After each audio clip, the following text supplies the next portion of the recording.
Le commentaire du Doc Mayou. 8h10 Doc Mayou, bonjour. Monsieur Steve. On a deux cas intéressants chez nous et je ne veux pas que vous les commentiez, mais je veux juste expliquer d'où vient notre petite discussion de ce matin.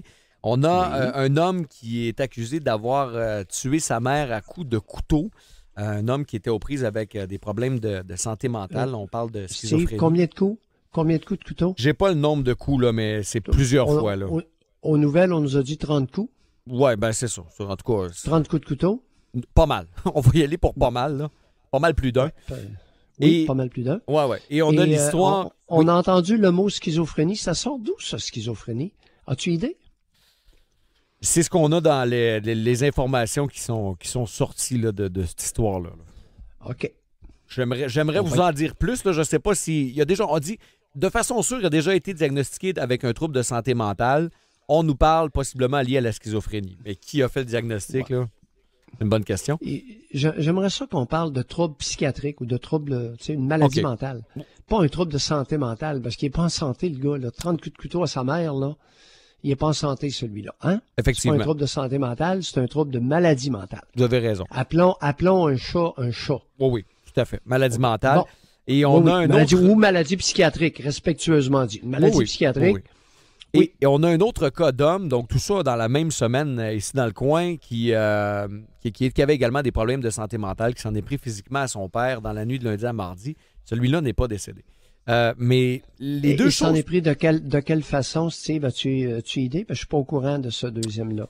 Ils ont découvert l'homme de 37 ans qui aurait frappé, bousculé, menacé son père. Il frappait d'un mur, puis il aurait promené le bonhomme, là, qui a 71 ans quand même. Alors, tu sais, disons que c'est... OK. C'est ça. Le portrait ressemble un petit peu à ça. Mais ça nous amène à nous poser la question, il y a des gens qui veulent bien faire, tu sais, puis vous avez souvent des jeunes qui ont des problèmes de santé mentale, des problèmes de maladie mentale, puis vont les héberger, tout ça. Mais ça nous amène à nous poser la question, est-ce que la famille est toujours la mieux placée pour accueillir ces gens-là qui ont des problèmes? La plupart du temps, oui. Oui? La plupart du temps. Le problème n'est pas là. Le problème n'est pas dans la mère. Le problème n'est pas dans le père.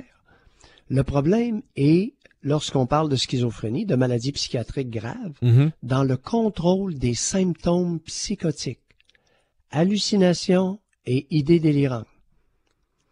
La question ce matin, est-ce que ces deux individus-là étaient traités de façon efficace pour leur maladie psychiatrique?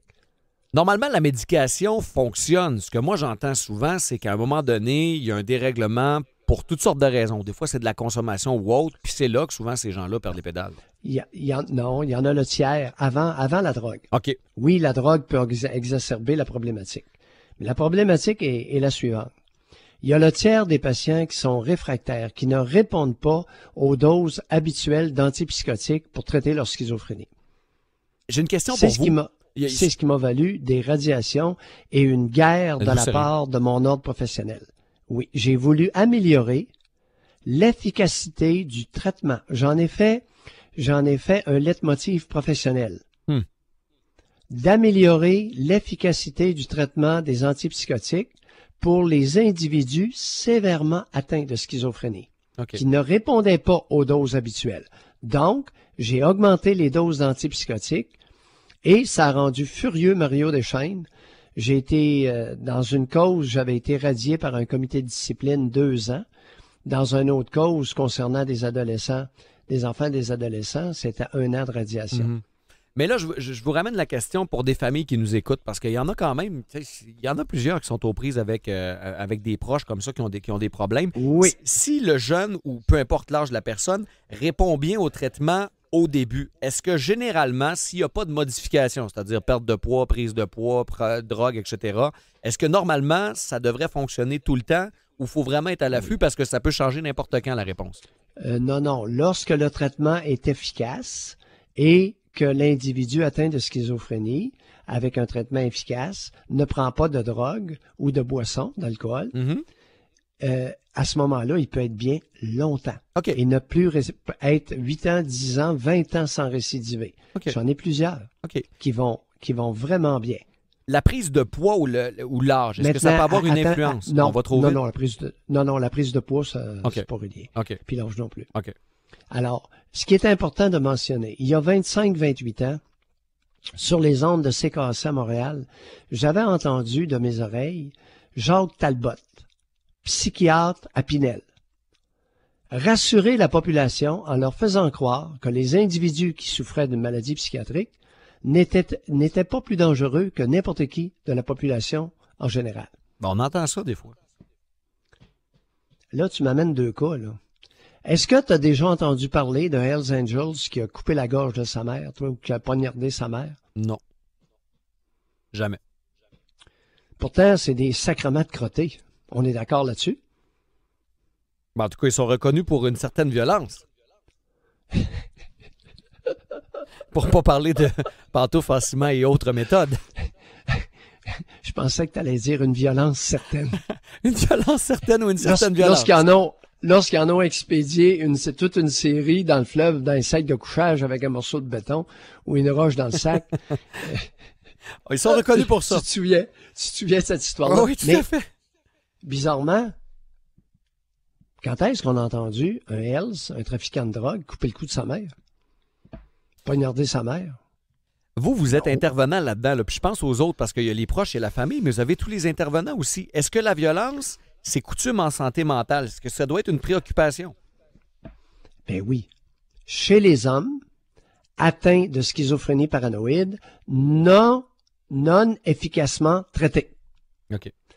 Autrement dit, si vous avez un homme, peu importe son âge, qui a un délire paranoïde et qui est halluciné,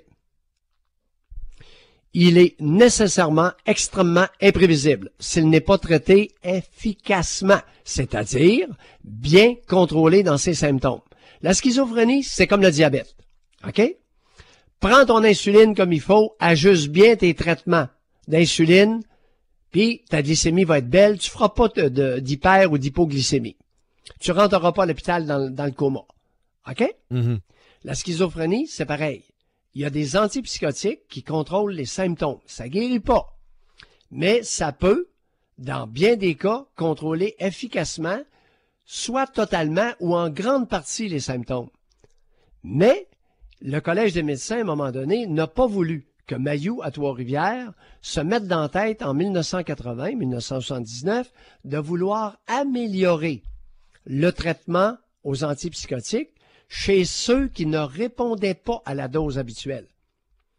Alors, ça a dégénéré en 1999 en une guerre ouverte de la part du syndic Mario Deschênes contre Mayou. Et ça a donné là, des radiations, des amendes copieuses. Ça m'a coûté 108 000 $, cette histoire-là, d'amendes et de frais. Plus... j'ai été radié 7 fois, 21 mois de radiation au total. Vous avez 7 fois. Vous avez le mérite de toujours être assez honnête, Doc Mayou.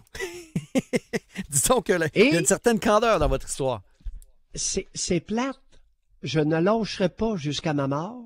Je vais continuer d'essayer d'améliorer le traitement de ceux qui sont lourds, sévèrement atteints et qui ne répondent pas aux doses habituelles parce que je ne veux pas dans ma clientèle des meurtres comme celui de Tom Néron et des agressivités envers son père, de la violence envers son père, comme l'autre cas que tu as mentionné.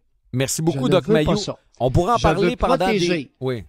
Je veux protéger ces individus-là contre la violence envers eux-mêmes, parce que ceux qui ne sont pas adéquatement traités, qui souffrent de schizophrénie, 30% vont faire une tentative de suicide importante. C'est d'une grande tristesse, ça aussi. Doc Mayou, on pourra en parler pendant des heures. 10% vont s'enlever la vie. 1 sur 10. Quand même pas mal. Quand même pas mal. On pourra en parler pendant des heures. Le sujet est palpitant, mais on remet ça une prochaine. J'ai l'impression que malheureusement, on aura encore l'occasion d'en reparler. Je suis bien payé comme psychiatre. C'est pour faire un travail de protection envers ces individus-là, pour eux et pour leur entourage. C'est pour ça qu'on me paye un gros salaire comme psychiatre. Merci, Doc. On se reparle demain. Merci, Doc. Ça me fait plaisir, Steve, de me permettre de m'exprimer. C'est intéressant. C'est très intéressant. Bonne